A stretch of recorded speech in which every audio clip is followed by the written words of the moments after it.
All right, it's gonna be about 3 days before my tire gets here. So I thought in the meantime, we would try to tackle the charging system on this thing. So we'll get started on that right after this.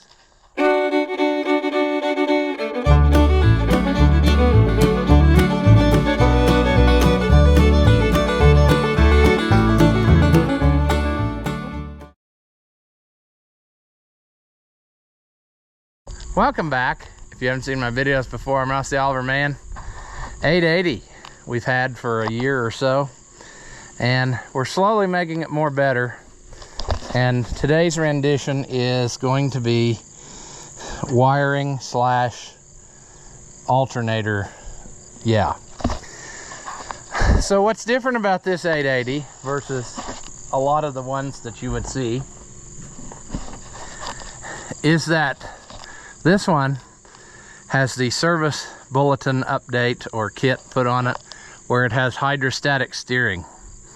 And so it's super good. I mean, that is excellent steering. However, things are different because of this. Namely, there is, there's a power steering pump up there, and all of this bracketry has been modified a little bit in places. The nose has been cut out and different things. There's steel lines running in places. Also, originally this tractor would have been a generator. However, it had an alternator put on it.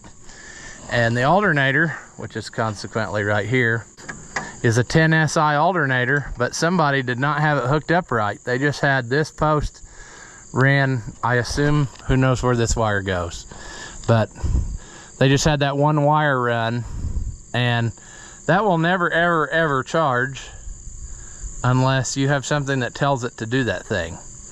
So unless that has the one wire style regulator in it and somebody just lost the plug, this alternator would probably never charge because it has nothing to tell it to charge. You have to have one of these, I think it's the number 2, goes right to the battery, and then the number 1 is from the key or whatever that tells it, hey, it's charging time. So that consequently is also the terminal we will use to get our light to work in the dash. Since this tractor doesn't have a gauge per se, it has a idiot light that says comes on, before it starts charging, and then it goes out. So that's all stuff we're remedying with this deal. This very well could be a good alternator new, but for 60 bucks, I'm just gonna slap a new one on, as well as drop my box of drill bits to the ground. But we gotta do a little bit of modification here. I guess we can use the old one for illustration. Normally, when you have these mounted, these alternators, you have this is your mounting lug, and then the top is your threaded adjustment deal. However, thus was not the case on this one. They had her flipped upside down and used the original generator mount, which put it in the right belt alignment. So I thought what to do, Would a guy change that, or would he just leave it? And I kind of arrived at, I was just going to put it back the way they had it. But what I need to do now, there should be a bolt right under here, if I'm not mistaken. And if I take this bracket off, I might be able to use that bolt hole and pivot, and then I wouldn't have to do what I'll have to do otherwise, which is drill this out and get rid of those threads so that I can use it as a pivot bolt hole through this bracket. I'm creating more work for myself now, which I had not intended on doing just 3 seconds ago. But looking at this, I just don't like the idea of me permanently having to modify an alternator all the time, because then whenever it quits, I have to modify another one, and then it never has threads in it again, and sadness and all that. So I'm going to try to pull this off of here, and we're going to see if, I'm pretty sure I've done it that way before, that I've used that bolt that's back here as the pivot point. However, I will have to get a Probably a spacer bushing for inside there, because this is like a 5/16 style bolt, and I think that other hole is made for 3/8. But it's worth a little fact-finding mission here, just to say we did. Of course, we're going to struggle now. It won't be, you know, it's not just gonna work nice. It's gonna make us really work. If nothing else, it's a good excuse to clean behind here, you know. Spoiler alert, I don't have all the supplies it's going to take to do this anyway, so it's okay if we don't get it all done just right now. Alright, now how are we going to get that underneath one? Well, we're going to either have to have a deep well socket or a short extension. I'm going to try something different. Why wouldn't I, you know? I'm going to try a swivel and see if I can't get that in there. It's very packed with crap, see? So I'm guessing that is my issue with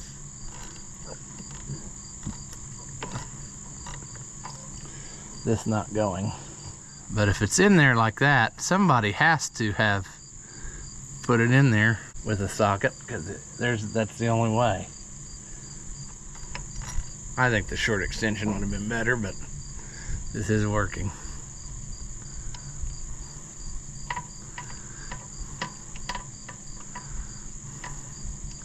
It's not that I don't like using original pieces, it's just that simplicity is key, you know?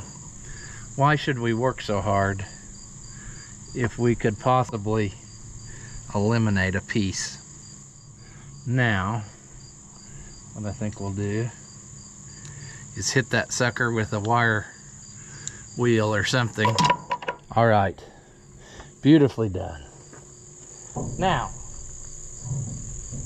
if a guy were to use that as the pivot point, would he have any pivoting at all?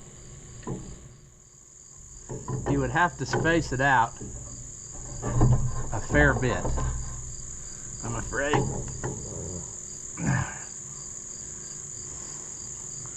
About would that be a half a hole? Well, I'm gonna have to get a lot longer bolt in order to even test this theory.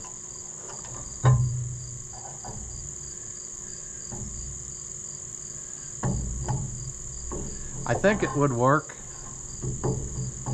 It would tuck it in here farther, but then of course we would not have our adjuster.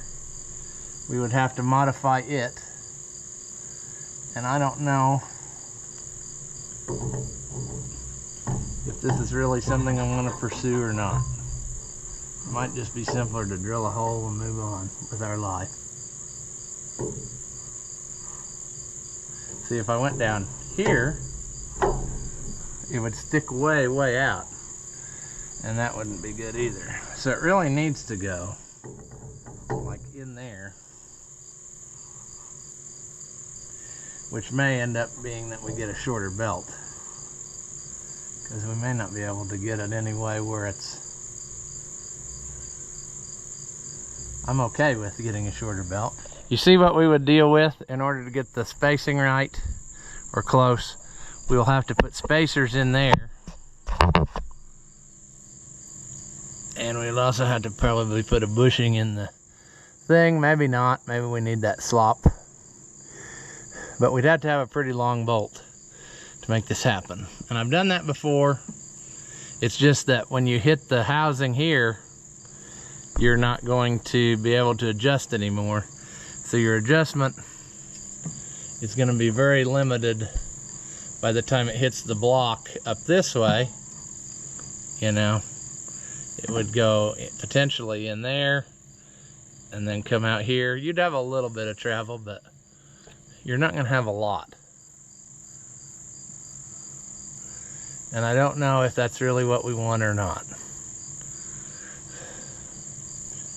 I like the fact that it would tuck it in closer to the tractor where it wouldn't be hanging way out in the middle like the other one was sticking way out proud of the sheet metal. And with my way of doing it, it should be tucked in there pretty good. But see, we have to have a more precise belt to make this happen, which is fine. I mean, I'm not opposed to buying new stuff as long as we, yeah. See, there's the factory pivot for this. So maybe we could use that again, and that curved thing would, it might work, you know, once that's up in there. I don't remember. Usually I have to make my own thing, but if it's curved enough, this one looks like it is, we might be able to use that. See, it would be right about there.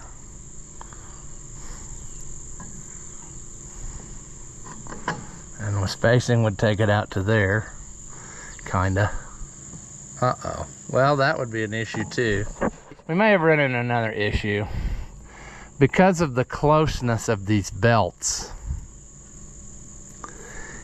if I do what I was gonna do, this nut might actually end up hitting that front belt. And so that wouldn't be no good, you know? Because we'd have to be way out there. I mean, you see what I mean? How it would be potentially just rubbing it in at times. So I don't know if that's what we want either. Maybe we should just stick with what we have.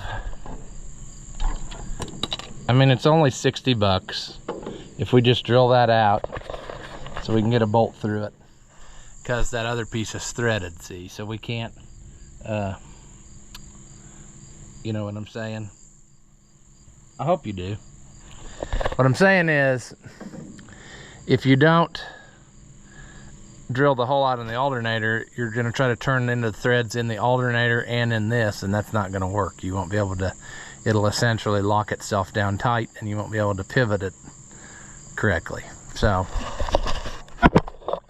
I'm gonna clean this up real good. And I might clean up more of this area real good. And then we will see what we can accomplish here, you know. If we can go ahead and put this back like it's supposed to be. What I also have to do here, let's talk about alternators here. So, with this setup, I got my little plug here so that it's all nice and factory-like. Maybe. Yeah, did that lock down? So this one, I gotta make a to there, because it's gotta be hot all the time. That's the way I do it. Some people say that's not supposed to be. You're supposed to do it another way, you know, run it another wire all the way to the battery or whatever. But guess what? This wire's going to the battery, so why not just do this and be done with it? I've done it for years. I've never had any trouble. This is our signal wire from the key, which consequently our light has to go through if we want that to work. So our modification is going to be drilling this out, which I think will be fine. It's just getting over the idea of ruining a housing just for this one thing. But hey, this alternator should last us a good long while, and like I said, it's not, I can, if I'm that worried about it, I could potentially switch housings on a new alternator if I had to, or whatever. I mean, it can be done again. It's 60 bucks. So anyway, I'm gonna clean up on this a while and get this put back. I'll probably meadow greenify underneath a little bit, just so that that's done, because eventually I'll probably paint this tractor, but I don't know. There's a lot of dirt and grime and grease that I think we can improve on that situation. So I'm not going to put it back together like this, caked full of trash. So I'll get to working on that, and I'll bring you back when something more exciting is ready to take place. All right, that's a little more better. Now we will go on to our irreversible, terrible, shameful act we're about to do. We're going to attempt to drill this out.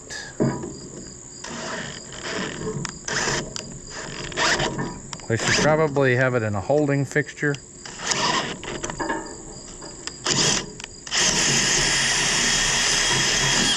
Or we could just do that.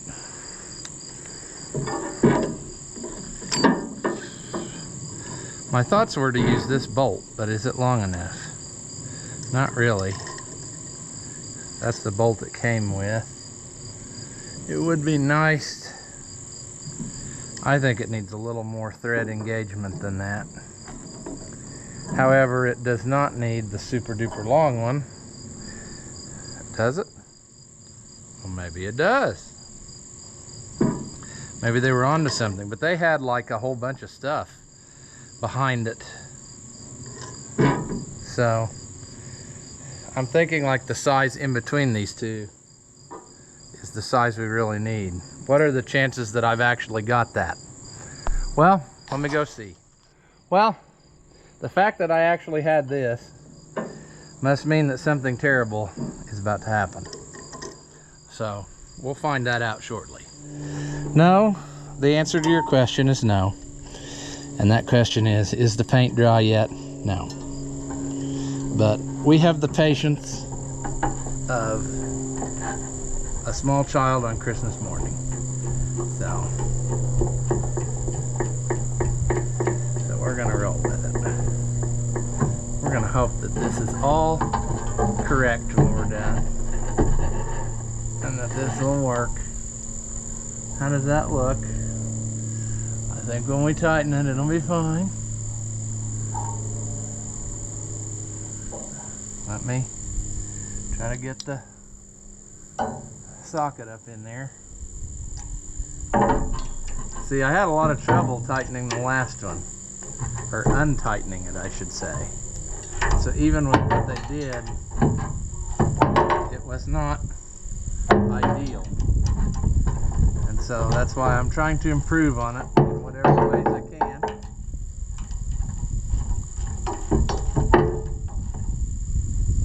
Including, but not limited to, foolishness. See, the thing about this is, I still think we kind of need a shorter belt. Because if I tighten it, I don't think I'm really tightening it. It just, the geometry of this, of the way this is mounted now, it's not really tightening itself up like I think it ought to. It's hard to explain. It's like it's right on the edge and we're just going over center and just changing the angle that the belt is pulling at, but it's the same amount of tight. If that made any sense at all. That was quite the ramble of nonsense there. The next thing I'm trying to do is find back, which I don't know what happened to it. The bolt that was through here. Oh, there it is.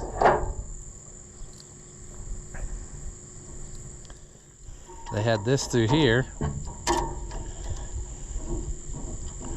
which, with mixed results, you know, the spacing's kind of off. It's almost like, well, I don't know that would work either, but what I'm saying is, I was thinking about, should I put a spacer between this and this? I don't think it's necessary.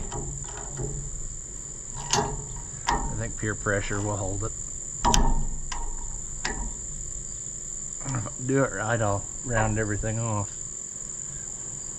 That is tight for now. I mean, that steering belt's kind of loose. I wonder how you tighten it.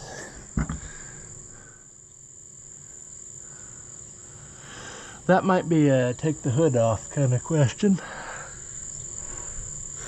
That might be a table it for later kind of question. As long as it's working, we'll leave it go.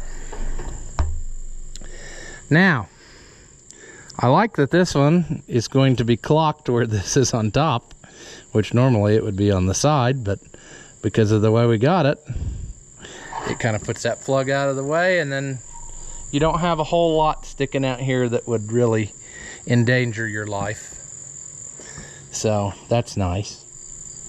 And I'd like to say we were in good shape here, but I actually don't have any more ring terminals or anything. So winced I go to get my core back for alternators,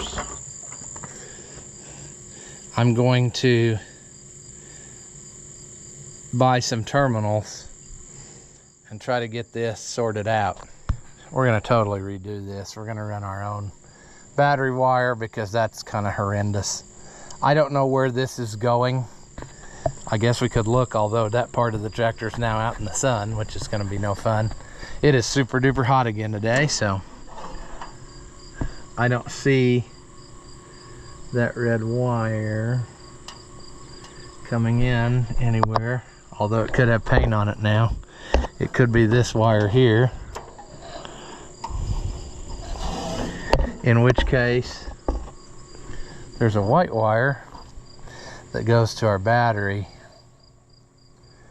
So that is wires I've done, and that actually runs up to the key switch there, and then came off the key switch and went over down there. So if I just take that wire off and be done with that one, then we're done there. And then the only other thing we need is one of these here. I don't know if it's this one that's not hooked up to anything. We'll have to see if we can still read our gauge.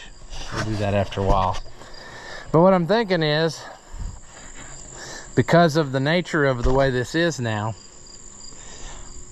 and not having a gauge, just having a light, I can actually run a battery wire from here around the block and just hook it directly to here, to the battery.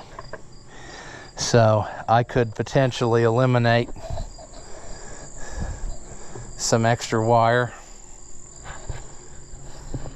I have to run a wire up anyway to that light, so I could use this wire for that. You know, I got plenty here, and that's a heavy enough wire, and I think it's still good. Sometimes some of these wires have like a clear insulation over top of the rubber insulation, and that's what's flaking off here. So the wire itself I think is good, just not really heavy enough for battery charging in my opinion. So if I use this as my new wire to run the light, which it is more than adequately capable of, then all I have to do is run a hot wire from here around the block and hook it to that battery post on the starter, you know, where the cable from the battery comes. So we can just loop that around the block there somehow. There's the fuel tank wire. I remember what I did now. I wrapped it in heat-proof insulation and stuffed it up there. So yeah, we'd have to probably get us some of that plastic loom to go around the block, just to keep it from rubbing into anything accidentally. But I like that idea, because then I don't have to really run obnoxious amounts of wire everywhere. I can just short end around the block and then repurpose this one for this, hook it to my light on the other end, and then it should be good to go. It should start charging and be real dandy. So I will have to bring you back in a little bit once I get my supplies. And of course, a little bit could be anywhere from a few hours to months. You know, that's the way my life works. So we'll see whenever I get back to this project. But for now, I have to cut it off here. As always, if you enjoy my videos, give them a thumbs up. Leave a comment and tell me how dumb you think I am. Or if by some slim chance you liked it, say that. Thank you for watching, and I'll see you in the next one.